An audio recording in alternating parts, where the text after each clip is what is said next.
നമസ്കാരം, ഞാൻ Sanilkumar. We love സിനിമയുടെ ഒരു പുതിയ എപ്പിസോഡിലേക്ക് ഏവർക്കും സ്വാഗതം.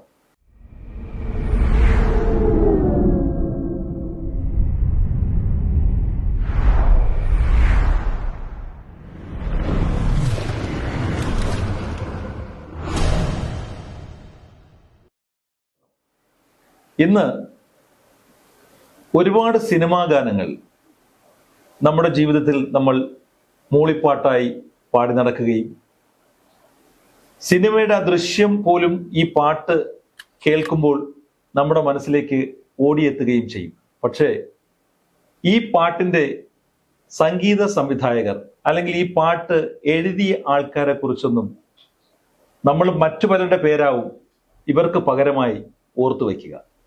അങ്ങനെ വിസ്മൃതിയിലായിപ്പോയ ഒരുപാട് കലാകാരന്മാരുണ്ട്, ഒരുപാട് രചയിതാക്കളുണ്ട്, ഒരുപാട് സംഗീത സംവിധായകരുണ്ട്.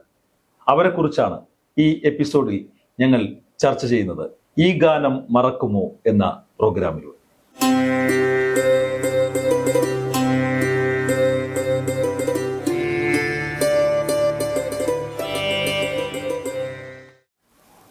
ഈ ഗാനം മറക്കുമോ, നമ്മളിങ്ങനെ മൂളി നടക്കാറുള്ള ഒരുപാട് പാട്ടുകളുണ്ട്, വളരെ സൂപ്പർ ഹിറ്റായ പാട്ടുകൾ. പക്ഷേ ഇതിൻ്റെ പിന്നണിയിൽ പ്രവർത്തിച്ച പലരെയും നമുക്കറിയില്ല.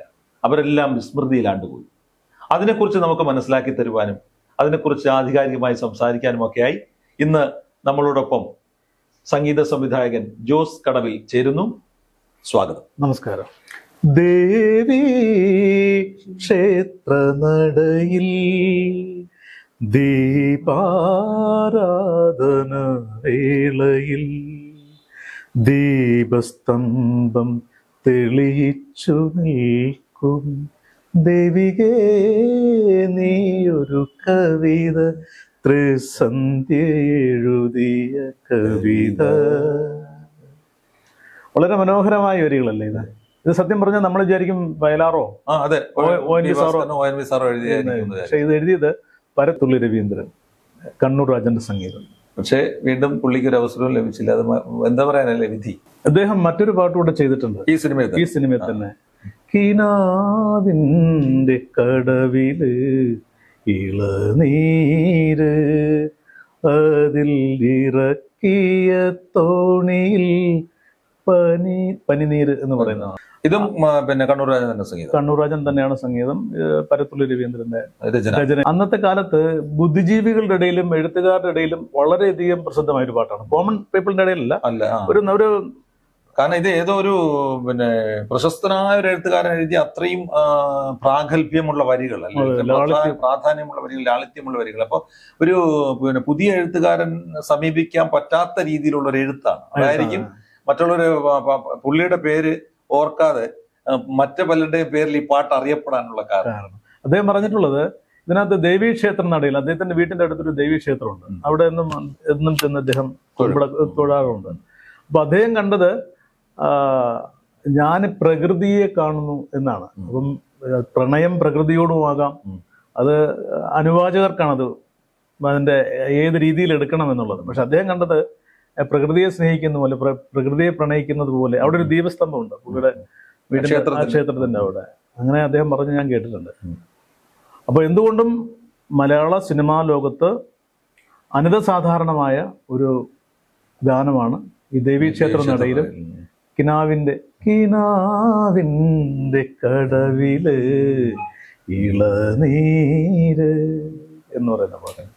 ഞാൻ കാസർഗോട്ടിൽ നിന്ന് തിരുവനന്തപുരത്തേക്ക് വരുന്ന വഴി ഈ കണ്ണൂർ രാജൻ മാഷിന്റെ കൂടെ ഓർക്കസ്ട്രേഷൻ ചെയ്തിട്ടുള്ള ചില ആളുകളെ കണ്ട് സംസാരിക്കാൻ ഇടയായി. യാദൃച്ഛ്യമായിരുന്നു അവസരം കിട്ടിയിട്ടുണ്ടായിരുന്നു. അപ്പൊ ആ സമയത്ത് അവര് പറഞ്ഞത് ഈ ദേവീക്ഷേത്ര നടയിൽ എന്നുള്ള പാട്ടിൽ ഒരു സിത്താർ വായിക്കുന്നുണ്ട്.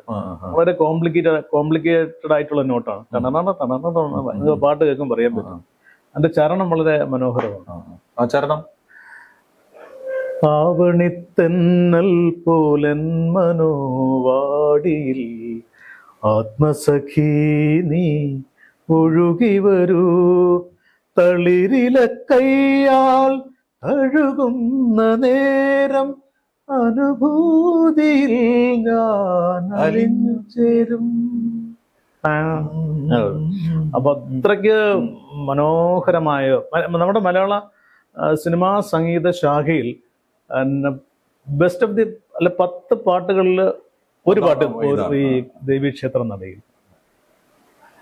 എന്തായിരുന്നാലും ഒരു പുതിയ അറിവല്ലേ.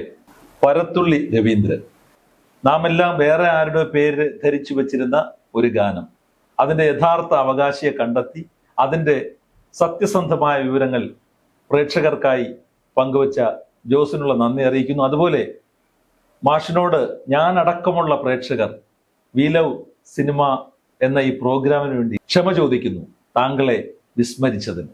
ജോസിന് എല്ലാവിധ ഭാവുകങ്ങളും ഒരുപാട് പാട്ടുകളുമായി മുന്നോട്ട് പോകാൻ സാധിക്കട്ടെ. മറ്റൊരു എപ്പിസോഡുമായി വീണ്ടും കാണാം. അതുവരെ നന്ദി, നമസ്കാരം.